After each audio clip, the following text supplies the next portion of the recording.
ஓம் நம சிவாய நமக. தென்னாடுடைய சிவனே போற்றி, எந்நாட்டவர்க்கும் இறைவா போற்றி. நம்ம எப்பொழுதுமே பார்த்திங்கன்னா வீட்டிற்குள்ளே நுழையும் பொழுது இந்த ஒரு பொருட்களை நம்ம பார்த்து கொண்டு போகும் பொழுது பார்த்திங்கன்னா அந்த வீட்டில் எப்பொழுதுமே செல்வ வளமானது நிறைந்திருக்க இந்த மகாலட்சுமி தேவியின் அருளானது நமக்கு கிடைக்கப்பெறும். வீட்டில் செல்வ வளம் நிறைந்திருக்க வேண்டுமெனில் பார்த்திங்கன்னா முதல்ல அந்த வீட்டில் மகாலட்சுமி தாயாரின் பரிபூரண அருள் இருக்க வேண்டும். மகாலட்சுமி தாயாரின் அருள் கிடைக்க வேண்டுமென நாம் வீட்டில் ஒரு சில விதிமுறைகளை எப்பொழுதுமே பார்த்திங்கன்னா தவறாமல் கடைபிடிக்க வேண்டும். இதற்கு நம் முன்னோர்களும் பார்த்திங்கன்னா சாஸ்திரங்களும் நமக்கு உதவியாக பல விஷயங்களை நமக்கு சொல்லிக்கொண்டே தான் வருகின்றது. அதிலும் குறிப்பாக வீடு எப்பொழுதுமே செல்வ வளத்துடன் இருக்கவே வீட்டில் எப்பொழுதுமே நுழையும் பொழுது பார்த்திங்கன்னா சில பொருட்களை நீங்கள் பார்த்து கொண்டு போங்க. அது என்ன அப்படிங்கிறது தான் நம்ம இந்த பதிவில் தெரிந்து கொள்ள போகிறோம். இந்த பதிவு பார்த்திங்கன்னா ரொம்பவும் உங்களுக்கு பயனுள்ளதாக இருக்கும். கடைசி வரைய பாருங்கள். உங்களுடைய நண்பர்களுக்கும் இந்த பதிவானதை பகிர்ந்து கொள்ளுங்கள். இந்த பொருட்களெல்லாம் நம்ம பார்க்கும் பொழுது பார்த்திங்கன்னா செல்வ வளம் அப்படிங்கிறத தவிர்த்து இன்னும் அதாவது நம்மளுடைய மனதானது பார்த்திங்கன்னா தேவையில்லாத சஞ்சலத்திலையோ இல்லை ஏதாவது ஒரு வேதனையில் இருக்கிறோம்னாலும் இந்த பொருட்களை நம்ம பார்க்கும் பொழுது மனதிற்கு ஒரு குளுமை ஏற்படும். எவ்வளோதான் கடுகடுன்னு எரிச்சல் இருந்தாலுமே இந்த விஷயங்களை நம்ம வீட்டிற்குள்ளே பார்க்கும் பொழுது நுழையும் பொழுது பார்த்திங்கன்னா அந்த நேர்மறை ஆற்றல்கள் நம்மளை ஈர்த்து நம்மக்கிட்ட இருக்கின்ற அந்த டென்ஷன் எல்லாத்தையுமே பார்த்திங்கன்னா படிப்படியாக குறைத்து நல்ல ஒரு மனநிலைக்கு கொண்டு வரும்.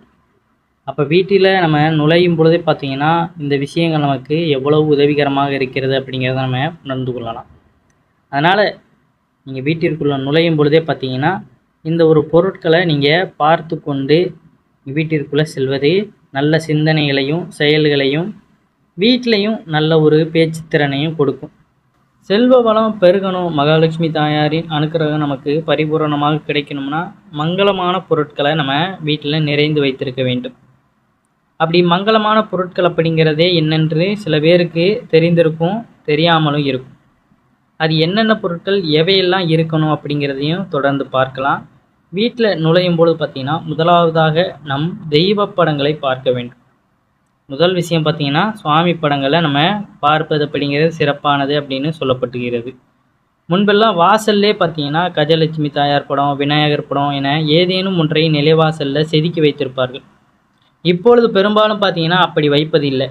ஆனால் வீட்டில் நுழையும் போதே இந்த படங்களை பார்க்கும் பொழுது நமக்கு நல்ல ஒரு தெய்வ கடாசத்தையும் செல்வ வளத்தையும் நம்மளை தேடி வர செய்யும் அப்படிங்கிறது தான்.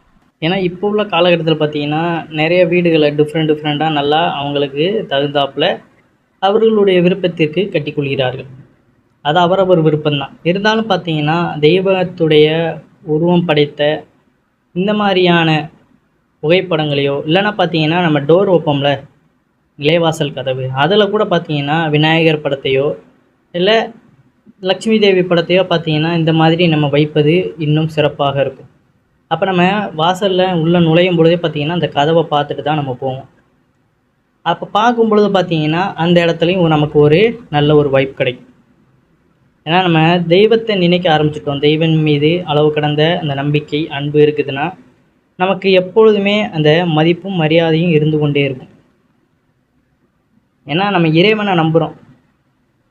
அவர் மீதான அந்த ஆற்றல் எல்லாத்தையுமே நம்ம முழுமையாக நம்பும் பொழுது அப்போ வாசலுக்குள் நம்ம நுழையும் பொழுதே அவரை பார்க்கும் பொழுது நமக்குள்ளே எந்த ஒரு சஞ்சலம் இருந்தாலும் அது போகிவிடும் அப்படிங்கிறது தான். ஏன்னா நம்ம நல்ல முறையில் நேர்மறையான சிந்தனைகளை சிந்திக்கும் பொழுதே நம்ம வீட்டில் எப்பொழுதுமே அந்த செல்வ வளம் அப்படிங்கிறது நிறைந்திருக்கும். ஏன்னா எதிர்வினைகள் இல்லாத பொழுது பார்த்திங்கன்னா நம்ம நேர்மறையாகவே இருக்கும் பொழுது நமக்கு தேவையானது அடுத்தடுத்து நம்ம வாழ்க்கையில் எப்படி முன்னேறி போகணும், நல்ல சிந்தனைகள் அப்படிங்கிறது நமக்கு நினைவில் வந்து கொண்டே இருக்கும் அப்படிங்கிறது தான்.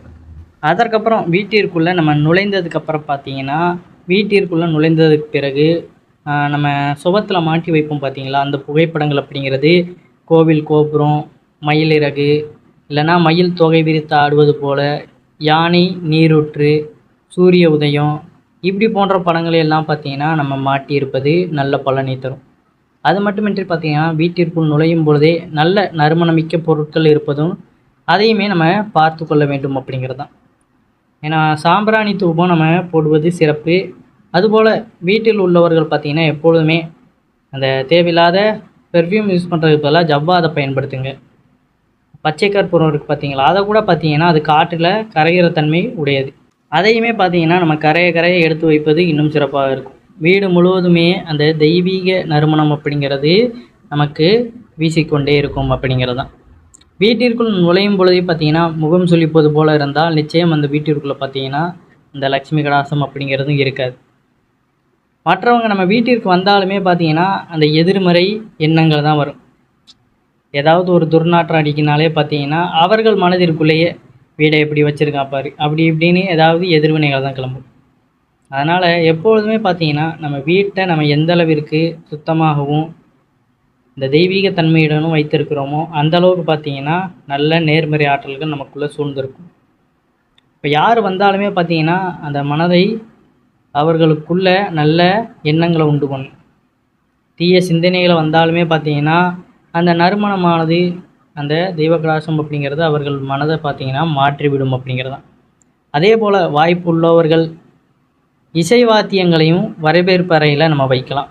இது மிக மிக சிறப்பான பலனை தரும் என்று சொல்லப்படுகிறது. அது எந்த மாதிரியான இசைக்கருவிகளாக வேண்டுமானாலும் இருக்கலாம். அதே போல் வரவேற்பறையில் மெலிதாக ஏதேனும் ஒரு இசை எப்பொழுதுமே ஒலிப்பது போலவும் இருக்கலாம், அல்லது மந்திரங்களை நம்ம ஒலிக்க விடலாம். இது வீட்டிற்கு வற்றாத செல்வத்தை கொடுக்கக்கூடியதாக இருக்கும். எல்லாமே நம்ம இதில் உள்ள எல்லாமே நம்ம பின்பற்றணும் அப்படிங்கிறது கிடையாது. ஏன்னா இசைக்கருவிகள் அதெல்லாம் வாங்கினா பார்த்தீங்கன்னா பெரிய செலவாகும். இருப்பதை வைத்துக்கொண்டே பார்த்தீங்கன்னா நம்ம சின்ன சின்ன விஷயங்களை கடைபிடித்தாலே போதும். இப்போ வீட்டிற்கு வெளியே பார்த்தீங்கன்னா சுவாமி படையங்கள் படைத்த இந்த டோரோ இல்லைன்னா வெளியவே இந்த சுவாமி படங்களுடைய உருவத்தை நம்ம வைப்பது நல்லது. அதே போல் பார்த்தீங்கன்னா வீட்டிற்குள்ள ஏதாவது மேல் சொன்ன புகைப்படங்கள்லேயும் மயிலிறகோ இல்லைன்னா சூரிய உதயமோ இல்லை உங்களுக்கு பிடித்த ஏதாவது ஒரு புகைப்படத்தை நம்ம பார்க்கும் பொழுதே நம்மளுடைய மனமானது நல்ல ஒரு நிலைக்கு வரும். அந்த மாதிரியான புகைப்படங்களையும் மாட்டி வைங்க. இப்படி ஏதாவது ஒரு நல்ல எண்ணங்களை தூண்டுற வகையில் நம்ம வீட்டிற்குள்ளே நம்ம நிறைந்து வைக்கும் பொழுது அது நம்மளுடைய மனநிலையும் நல்லபடியாக வைக்கும். வீடையும் பார்த்திங்கன்னா அந்த லக்ஷ்மி கடாசத்தோடு இருக்க வைக்கும் அப்படிங்கிறது தான். அதே போல் வரவேற்பு அறையிலையும் பார்த்திங்கன்னா எப்பொழுதுமே ஒரு தேங்காயை வைத்திருப்பது வீட்டிற்கு அவ்வளவு பணவரவை தேடித்தரும் என்று சொல்லப்பட்டுகிறது. அனைத்து சுபகாரியங்களும் முதன்மையாக இருக்கக்கூடிய இந்த தேங்காய் நம் வரவேற்பறையில் எப்பொழுதுமே இருக்க வேண்டும். அந்த தேங்காயை நாம் பிறகு சமையலுக்கு பயன்படுத்தி கொள்ளலாம். எதையும் செய்ய முடியாதவர்கள் இதை மட்டுமாவது தவறாமல் கடைபிடிங்கள்.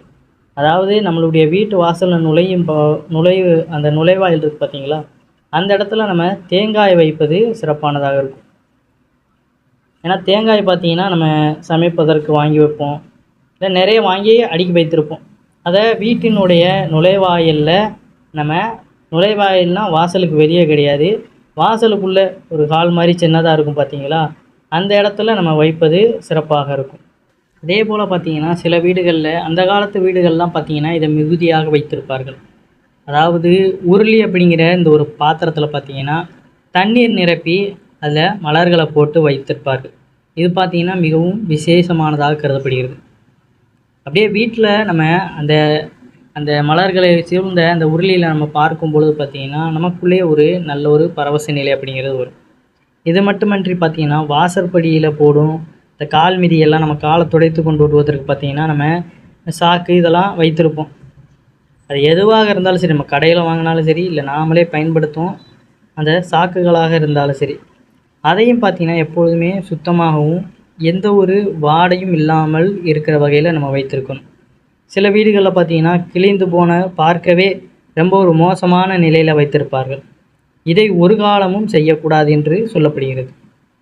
ஏன்னா நம்ம நுழையும் பொழுது வீட்டிற்குள்ளே நுழையும் பொழுதே இவ்வாறான விஷயங்களை நம்ம முறைப்படி பராமரிக்கும் பொழுது தான் நமக்கும் நல்ல சிந்தனைகள் ஏற்படும், மற்றவர்களுக்கும் பார்த்திங்கன்னா அது நல்ல எண்ணத்தை கொண்டு உள்ளே வர வைக்கும். தெய்வ கடாசத்தையும் இதுதான் நமக்கு முதல்ல ஏற்படுத்தக்கூடிய விஷயமாக இருக்கும் வீட்டின் நிலைவாசல். அதே போல் வாரத்திற்கு வெள்ளிக்கிழமை என்று பார்த்திங்கன்னா நிலைவாசல் கதவில் அந்த இருபுறமும் பார்த்திங்கன்னா சந்தனமும் குங்குமமும் வைத்து இல்லை மஞ்சள் குங்குமம் வைத்து பார்த்திங்கன்னா அந்த இடத்துல பூசி வைப்பது இன்னும் சிறப்பாக இருக்கும். இவ்வாறு ஒவ்வொரு விஷயத்தையுமே நம்ம வீடுகளில் பார்த்து பார்த்து செய்யும் பொழுது வீட்டிற்கு தேவையான இந்த செல்வ செழிப்பு அப்படிங்கிறது நமக்கு நிறைந்து காணப்படும். நல்ல முறையில் பார்த்தீங்கன்னா நம்ம வேலைக்கு சென்று உழைப்பதுடன் நல்ல எண்ணங்களுடனும் வீட்டை நல்ல முறையில் பாதுகாத்து கொள்வதன் மூலம் பார்த்தீங்கன்னா வீட்டில் நிறைந்து காணப்படும் அப்படிங்கிறது தான். இத்துடன் பார்த்தீங்கன்னா பணவரவானது நம்மளுக்கு தேடி வருவதற்கான வாய்ப்புகளை இவைகள் உருவாக்கி தரும் என்று சொல்லப்படுகிறது. இந்த பதிவில் உள்ள தகவல்கள் பார்த்தீங்கன்னா உங்களுக்கு நம்பிக்கை இருக்குமே ஆனால் பார்த்தீங்கன்னா பயன்படுத்தி பயனடையலாம். ஏதோ கடமைக்குன்னு சொல்கிறாங்கன்னு மாட்டக்கூடாது. நமக்குள்ளேயும் ஒரு நம்பிக்கை இருக்கணும். இதெல்லாம் பண்ணால் நமக்கு கண்டிப்பாக நல்லது நடக்கும் அப்படின்னு நாமளே மனப்பூர்வமாக நம்பி அதை தொடங்கும் பொழுது தான் நமக்கு வெற்றி கிடைக்கும் அப்படிங்கிறதையும் நம்ம இந்த இடத்துல மீண்டும் சொல்லிக்கிறோம். ஏன்னா எல்லா பூஜை வழிபாடுகள் எல்லாத்துலேயும் பார்த்தீங்கன்னா நம்பிக்கையின் அடிப்படையில் தான் அதில் நமக்கு ஒரு வெற்றி கிடைக்கும். இப்போ நம்ம வேலைக்குன்னு விருப்பத்தோடு போனால் தான் அந்த இடத்துல அந்த வேலை முழுமையடையும். பிடிக்காத வேலையில் கொண்டு போய் நம்மளை நிப்பாட்டிட்டா அந்த வேலை செய்தாலுமே நமக்கு எப்படா இங்கேருந்து கிளம்புவோம் அப்படிங்கிற மாதிரி தான் இருக்கும். அதனால் எந்த ஒரு விஷயத்தையுமே சொல்லுகின்ற ஆன்மீகம் சார்ந்த பரிகாரங்கள் எதுவுமே பார்த்தீங்கன்னா முழு ஒரு நம்பிக்கையோட விருப்பத்தோடு செய்யுங்க. அதில் தான் பார்த்தீங்கன்னா உங்களுக்கான அந்த பலனானது கிடைக்கப்பெறும். நம்பிக்கையுள்ளவர்கள் இதை செய்து பலனடையுங்கள். உங்களுடைய நண்பர்களுக்கும் இந்த பதிவானதை பகிர்ந்து கொள்ளுங்கள். மறக்காமல் இந்த வீடியோவுக்கும் ஒரு லைக் பண்ணிவிட்டு சேனலை சப்ஸ்கிரைப் பண்ணிடுங்க. அனைவரும் என்றும் இறையருள் பெற்று நலமுடன் வாழ வேண்டும். நன்றி, வணக்கம். ஓம் நம சிவாய நமக.